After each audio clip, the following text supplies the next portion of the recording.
That's all you ever saw. Been in trouble with the law since the day they was born.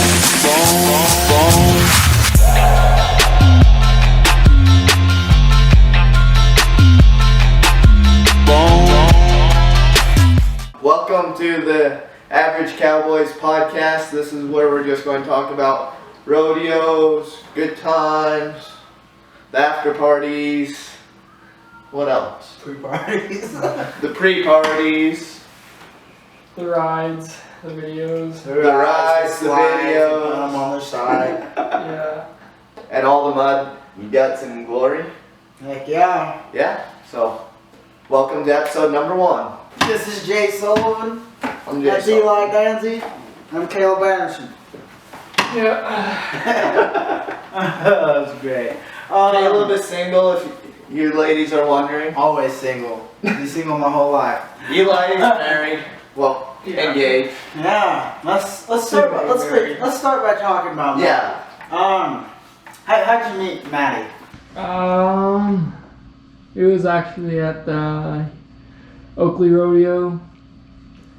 Went over there and actually, I moved from Harriman to here, Cedar Fort or Saratoga Springs, and only had like a few friends.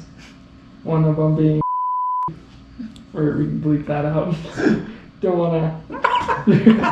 wanna talk too much, but went to this first rodeo of the season. If you guys didn't know, High school or first high school rodeo that they do is in Oakley usually, and went there and hung out. Turns out he's dating Maddie, and got to know her and hung out with her. And throughout the school year, just did my thing. Went to school, did high school wrestling, rodeoed, and got to know everyone. But wasn't talking to Maddie on the daily. We were just friends, just knew each other. And then she broke up with him. I was like, oh, she's cute. Started texting her, Snapchatting her, and then we just started talking, got together, and had a couple dates. Now you're getting married to her. Yep. I'm so excited for you, my friend. Yeah. Good story. It's a good story. Story. Yeah. Well, Jay, what got you into rodeo? So my dad ropes. So I started roping when I was young. He actually ropes at a lot of your dad's team ropings too. My mom did barrels, and then we started doing sortings too. The Cowboy, sorting and team penning, and then the Cowboy mounted shooting. And then I wanted to ride bucking horses. When I was like, I've always wanted to ride saddle bronc horses since I was a little kid. But I couldn't afford a saddle when I first wanted to start, and I'm like, if I can't do that, I'm going to do bareback. That idea got shot down really quick with my family. Riding bareback horses got shot down real quick. And so I'm like, okay, I'm just going to sneak around and buy my some bull riding stuff, and I started bull riding.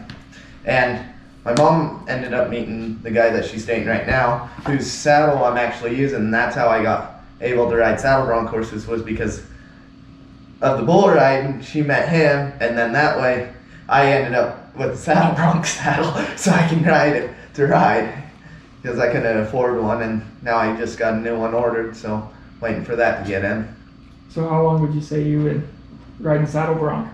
2 years. 2 years 2 now. years? And what's the most success that you have had? A lot of success in the practice pen. A couple times getting knocked out, and then showing up to rodeos and making good rides, and then getting a re-ride option and falling off the re-ride horse.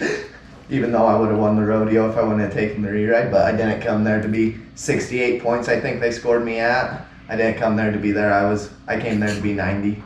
So I was happy. I wasn't too mad with myself with that, especially after with a bad concussion, blood all in my eyes still when I showed up to the rodeo.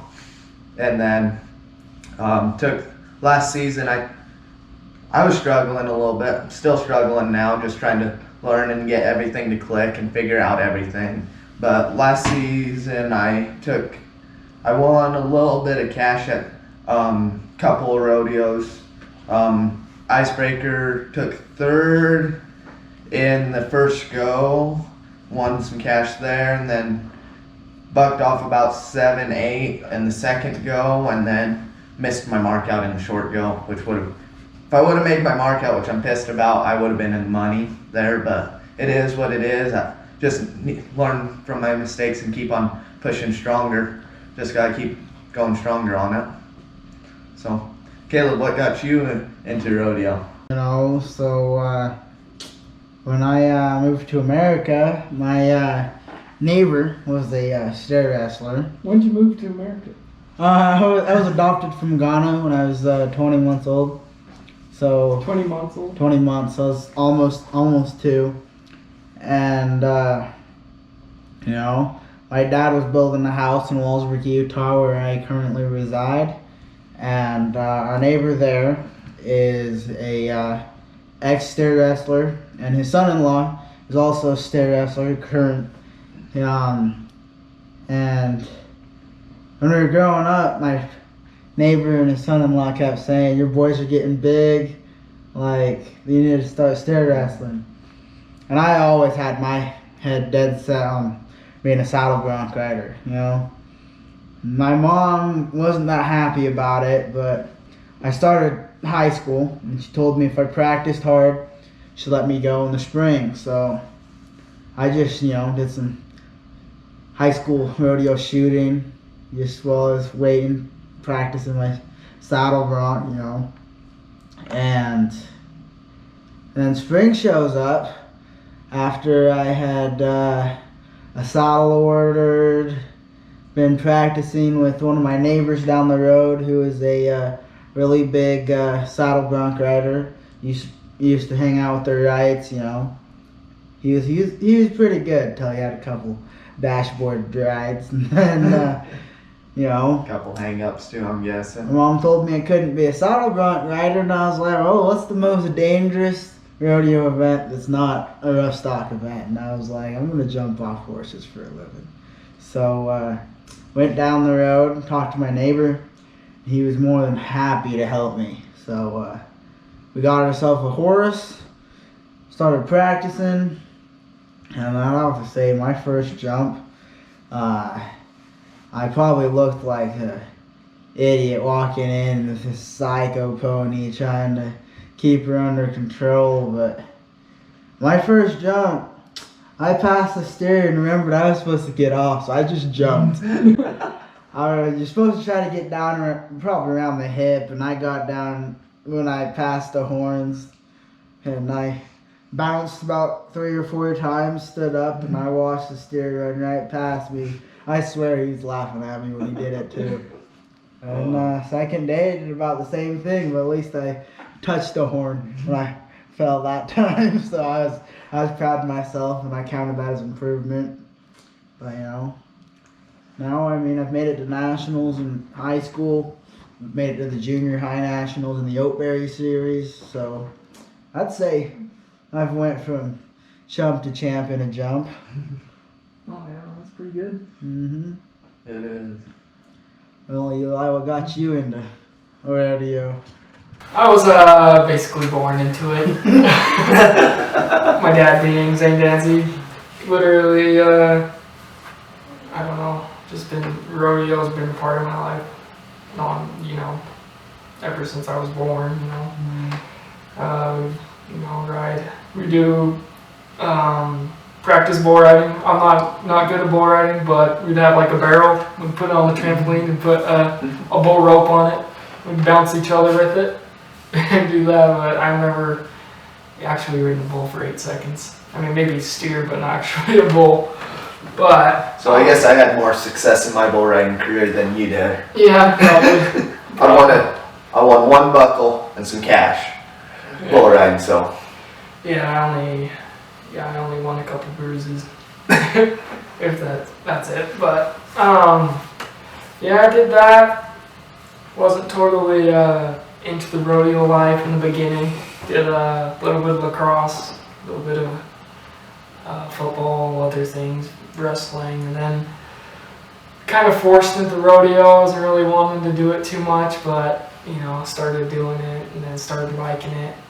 I remember starting off, I didn't steer wrestle, I just team roped, I think I calf roped and stuff like that, but my freshman year started and I got convinced into, do some steer wrestling. So I went over to a house down the road and started practicing on a sliding dummy, jumping off horse, or jumping off, fake horse, but whatever, same thing.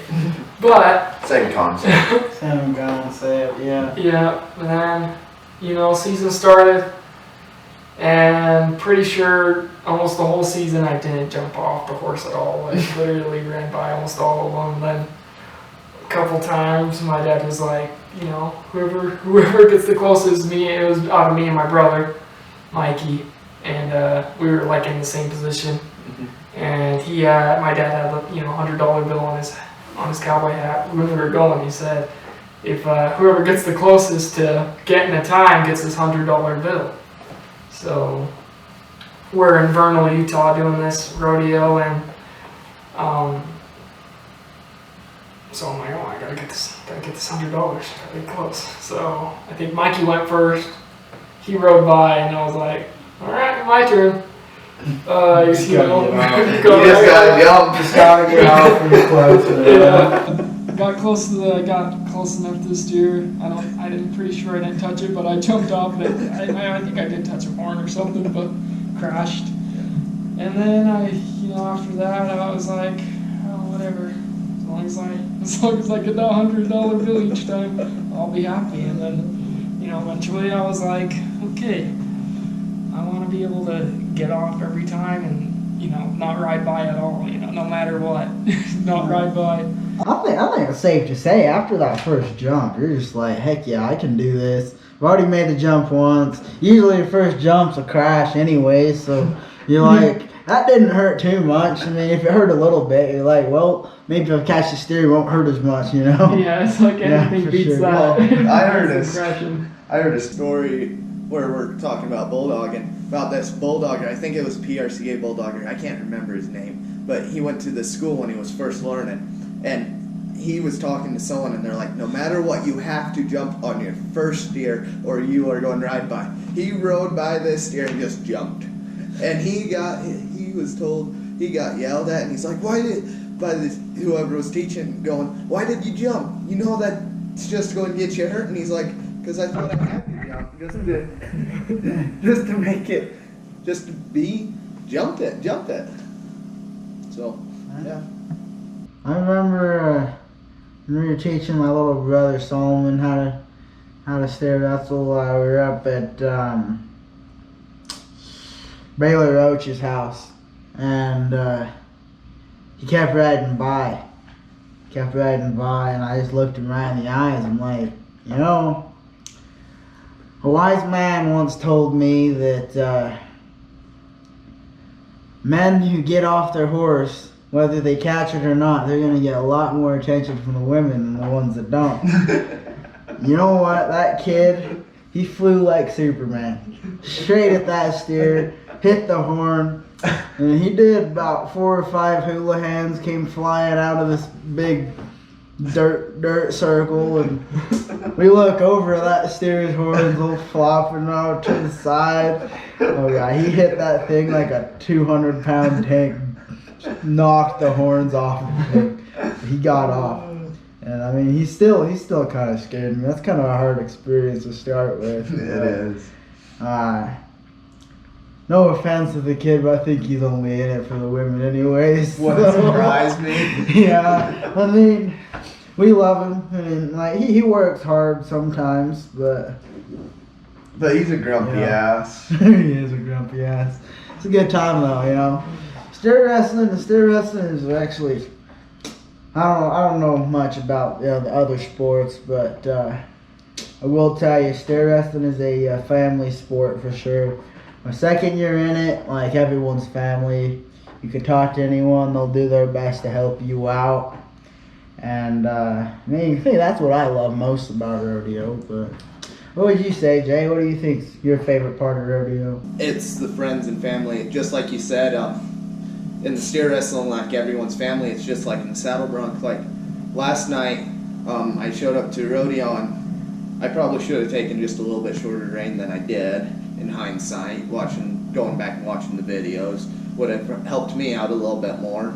But but if the ground wasn't just a soupy mess, I bet that horse would have broke out and he would have taken everything I gave him and maybe tried to take some more from me.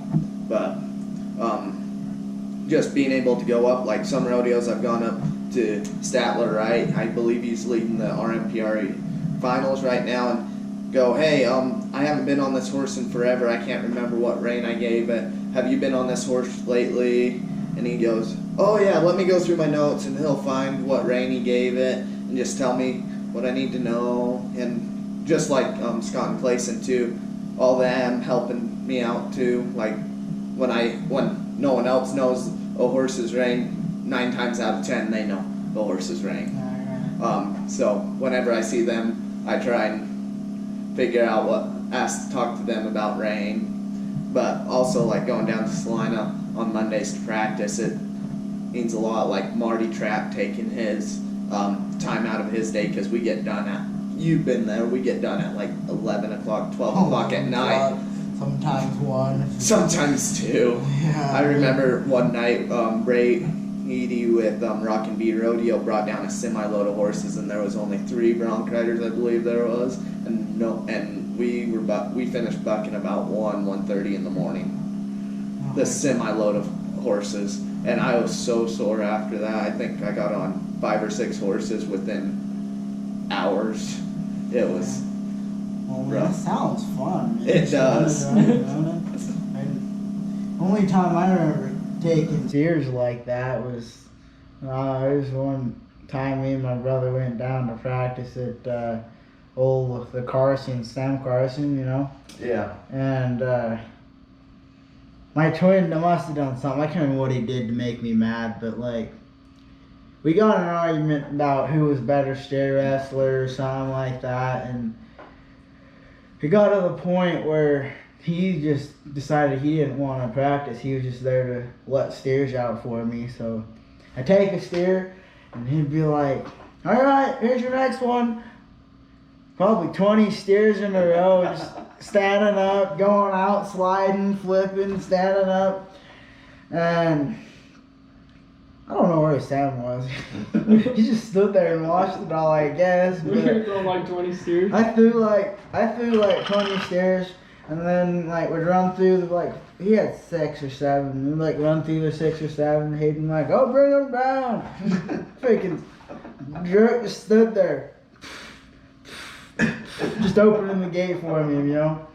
But yeah, like I said though, you know, we got old Eli Danzy over here. His dad and him both. Yeah, they're. You can show up to any rodeo, and if you see them, you just walk up like, hey, can I get a haze?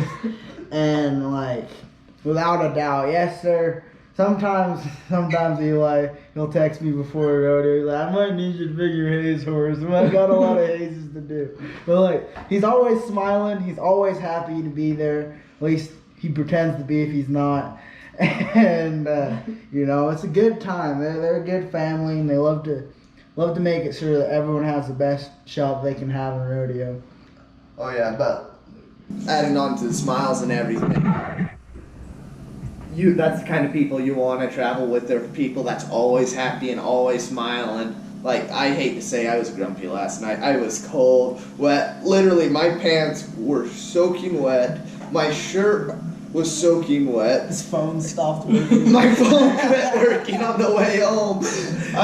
I get my video from this random guy that videoed me, and they made my night. Just hooping and hollering, even though I fell off my horse, just hooping and hollering and wanting high fives and everything. And I'm covered in mud. I'm pissed. My hat's all droopy because it's raining. Like, the arena's bone dry before the rodeo starts, and as soon as the grand entry starts going, couple little drops. As soon as the grand entry starts, it's just solid slick of rain coming down. And Those trucks in the grand entry were moving slower than tar. oh yeah, it was bad. It was so bad. And we're like, just get over with the grand entry. It's going to rain and it's going to hit us hard. And All the queens looking like drowned rats in the back of the trucks. well, that's what all the rough stock riders look like back there. Oh yeah. And we look at like rosin, useless. The little bit of help it gives you, it basically is a double-edged sword now because it's wet and slick. Like you'll see people garbage bags over the rig ends, bull ropes, saddles. Like I had a hoodie in my truck, so it was over my saddle. And when it started raining harder, I threw my gear bag over, and then it started raining even harder, and it wasn't letting loose. So my gear bag's completely soaked. An extra pair of pants I have in there are completely soaked. The pants I'm wearing are completely soaked. I'm completely soaked. So I run everything. There's a little barn, and I put everything there. The only thing that I have that's dry is my chaps and my saddle. That's the only thing that I had there that was dry at that rodeo. By the time you got your saddle from the barn to your horse, it was drenched. Yeah, it was. Well, I kept my hoodie over until I got it on the horse, but then it was saddling. It got pretty wet, saddling up. That was a fun rodeo though. It was. You got so money, they like ditched the clown act, and then finally they're like, we need to do something to entertain these people. So they called out to the like maybe 12 contestants. The 12 contestants are. There's one time me and my brother went down to practice at the Carson, Sam Carson, you know. Yeah. And my twin must have done something. I can't remember what he did to make me mad, but like we got in an argument about who was a better stair wrestler or something like that, and it got to the point where he just decided he didn't want to practice. He was just there to let steers out for me. So I take a steer, and he'd be like, "All right, here's your next one."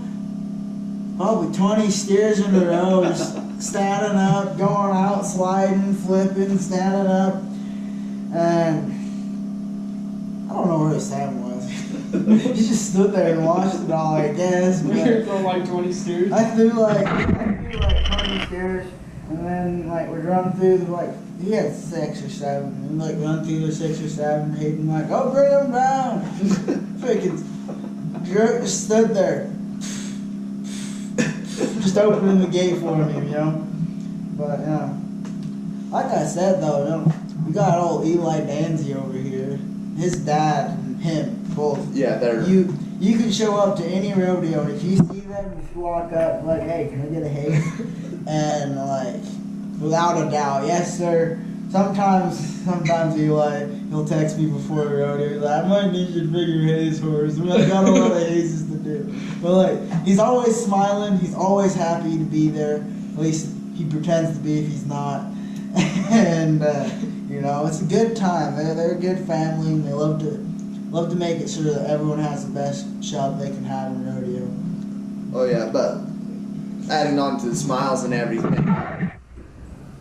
That's the kind of people you want to travel with. They're people that's always happy and always smiling. Like, I hate to say I was grumpy last night. I was cold, wet. Literally, my pants were soaking wet.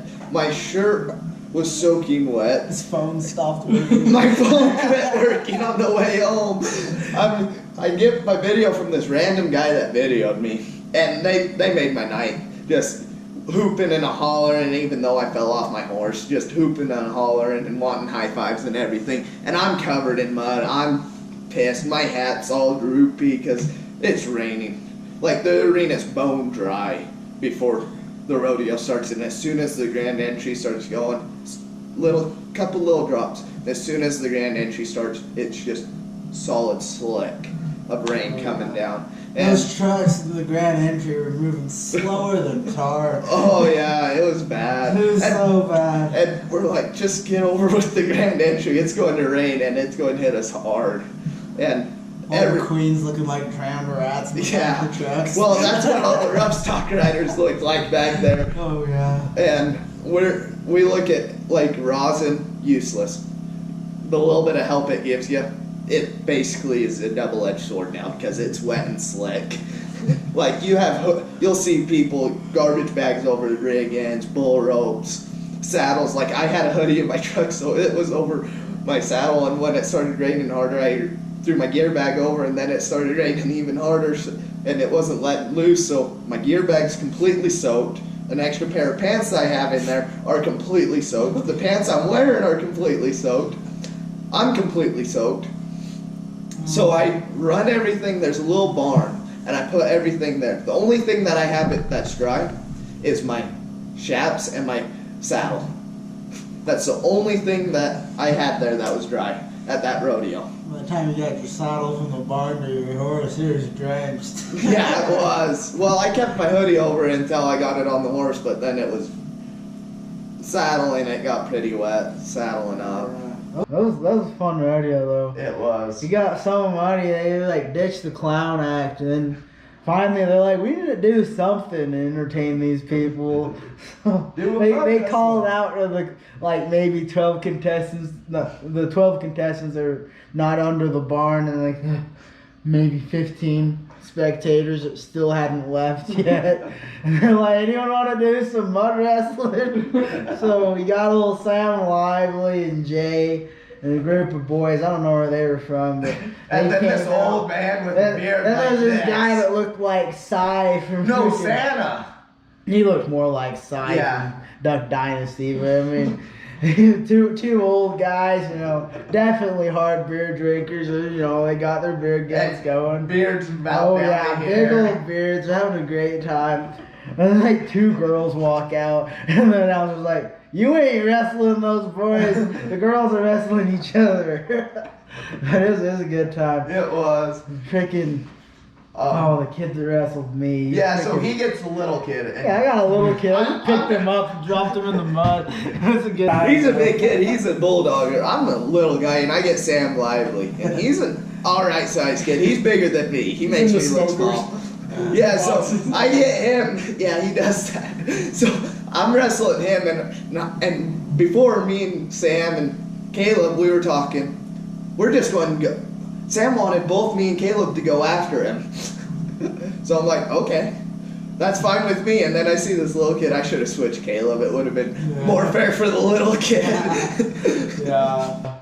It was a fun time. Sam, I get Sam and I hit him on the ground. And they say, before the whole thing started, first person to hit the mud loses. So Sam's butt and back hit the mud. And I'm like, I won. I actually beat him. And next thing I know, I'm getting flipped and rolled all around and in a headlock. And I'm like, wait, what just happened? You can't let your guard down. No, you can't. And next thing I know, Sam won. But I think I won because Sam ended up blowing his knee out. That's what he was thinking happened. I was helping him hobble out of the arena. So. Yeah, I remember the first time I met Sam. Sam Lively. Oh, we could talk about Sam Lively for hours. We could. First time I met him, we were at a family party or something, and there was a giant, one of those water slides, you know, that they have blow up. Yeah. They just have. And Sam has you can notice his voice from anywhere. But he was at the top of the slide, and he's like, "Watch out below!" Everyone's at the bottom. Everyone's like, "Watch out!" It's like the biggest guy there. He takes all the kids out. That's how I found out who he was and stuff like that. But yeah. Me and Sam have a strong connection. Me too. Yeah. He's a good kid. Old tunnel buddies. Well, I'm not that strong a connection with him or anyone in this room. And I hope to keep it that way. Oh. Little do you know. Anyway, Oh. Oh. Alright, what was I had another question for you boys. Oh yeah, if you could add one more rodeo event to your profile, what would you have? Like a rodeo, just another one that I could do. Yeah, like an event, yeah. I always wanted to do Daisy 47 rodeo, and it's going on right now. I would like to do that. Also, just NFR, just be able to make it to the NFR and just be in the arena, because I heard it's just like it's just a whole different rodeo experience. Yeah, Arena small, you got arena full of people, and you're competing with the best people in the world. So it's a lot different. That'd be so cool. I think next year we should all just get our pro cards and go Get ham our at it, permits and like go travel ham. together. I mean, by then I'll be able to drive again. So, no more DUI for the black kid. But yeah, if we can hit them rodeos hard. Oh yeah. Hit those rodeos hard, start winning, making some lots of money. Winning. Rookies of the year. We can all be contestant of that one for We for can sure. be. We all got the ability to, and the heart. Oh yeah, for sure. But yeah, I mean, what rodeo would you bring in if you could have a big rodeo starter for you? If I could hand pick a rodeo out of just hand pick a rodeo and go to. I hate to say I'm with Eli on the NFR in days of 47, but I can't narrow it down to one, but I can narrow it down to three. Calgary, Pendleton, and Cheyenne. Those are the top three on my bucket list to hit.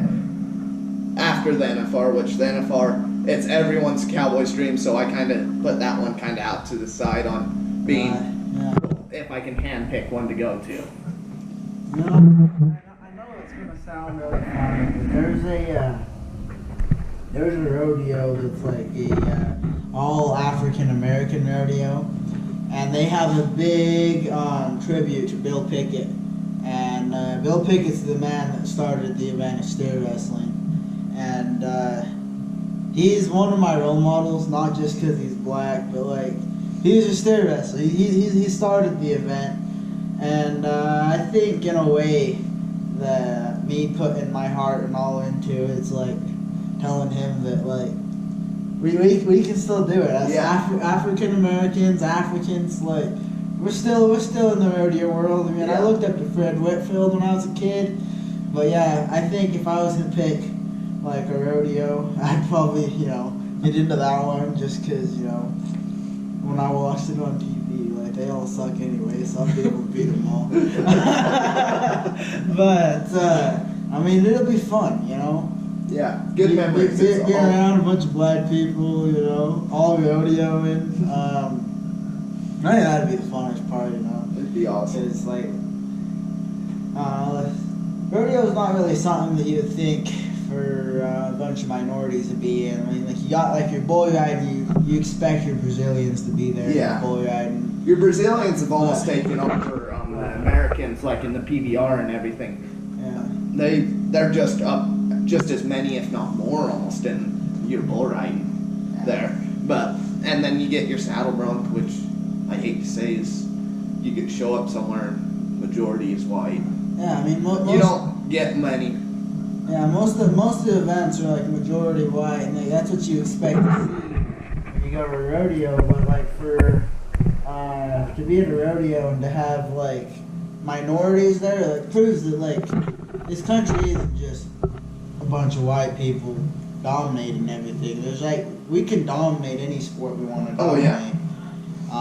It's all about the mindset. Like, you can be a inspiration to anyone, no matter what you do, no matter what event or like sport you choose to do. I mean, as far as I'm concerned, I'm against every black stereotype out there except for the eating ones. I mean, I love my watermelon and chicken. Like, black people aren't supposed to swim. I swam for 7 years of my life competitively, and we're not supposed to, ride horses, any of that stuff. But I've been riding horses since I was 3. I've been swimming since about 4, and competitively swimming for about 7 years now. So, I mean, those two are like big, like not like I can't play basketball to save my life. So like, in a lot of people's eyes, like I hear it a lot, but they say like you're the whitest black person I've met, but in reality, to say that black people can only do certain things and you're not black if you can't do those things, like that's more racist than like some of the things people say about black people anyways. Yeah. Like you can't just stereotype black people being like thugs in the hoods, like shooting each other in gangs and stuff. Like every black person has potential. Like you're born in America. Everyone. This is a country that like a lot of people won't agree with me on this, but this is a country where the second you're born with the privilege to be free. You're born with the privilege and the right to do whatever you want with your life, and you have the opportunity to make the most of yourself of that. Yeah. So, I think that's. I'm going to add on a little bit to the African American. Just go ahead and put my point of view out there. Hate me if you want, but in my opinion, if you were born in America or you moved to America and worked for your American citizenship, you're not African American. You're not this. You're not that. You're American. I feel like adding more to that title kind of separates us as a country, and we're all Americans. We're all humans. We're all the same. We all bleed the same. White, black, any color. We all bleed the same. We all bleed red. Chinese. Yeah. We love my Chinese people. Mexican, yeah. I mean, like, so that's some of the best food you can get right there. Chinese food, Mexican food. Shit, I'll make you African food. Like, food is like the best way to bring everyone together. It is. Honestly, Like, it is. Like, if I was president, I would make it a requirement that, Potlucks. like, once a month, like, every state has to have, like, a big party where they just get, like, every race, and they just have a big old cookout. Yeah, basically Like, big old potluck. food- You bring food your favorite kind of fixes- food. And Food you can, fixes almost any problem Oh, yeah. you can come up with. You can, like, I mean, there's, like, obviously rivalries with food. I mean, like, Mexican food and, like, Chilean food. Like, obviously Mexican food's better. But, like, like, the same thing in, like, Africa. Like, where I'm from, like, our biggest, like, food rival technically is Nigeria. We always have better food. Like, any Nigerian out there can tell you Ghanaian food is the best. But I'm like, we still argue about it, you know? It's Yeah. like, it's But that's it's kind of like the a joy. friendly thing, you know? It's something that anyone can judge, everyone can have an opinion on, but at the end of the day, everyone's happy because they're eating, you know? You know, man, I love my food. I could talk about food all day. Speaking of food, Jay, what's your favorite food? favorite food. I think. It'd either be a good steak dinner or good biscuits and gravy and black coffee. Wait, all together? No. Like, it's either going to be a good steak dinner or, like, biscuits and gravy. Well, it's either, I can't pick between the two, a good steak dinner or biscuits and gravy. I love biscuits and gravy and coffee. I love it. But I do love a good steak. What about you? You like? I don't know. Like, I don't know what. I tried some Mobetas. Actually, Mobetas is pretty good. Isn't that the Hawaiian restaurant? Yeah. They're Yeah. pretty good. I haven't actually like gone there, but I had like leftovers, and since that was good, like you can only imagine how it is going inside. Yeah. Yeah.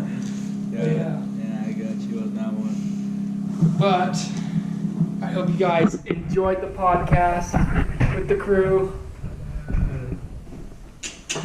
Like and subscribe, and if you guys, punchy. yeah, keep it punchy. And if you guys want more videos like this, let us know in the comments. Yeah.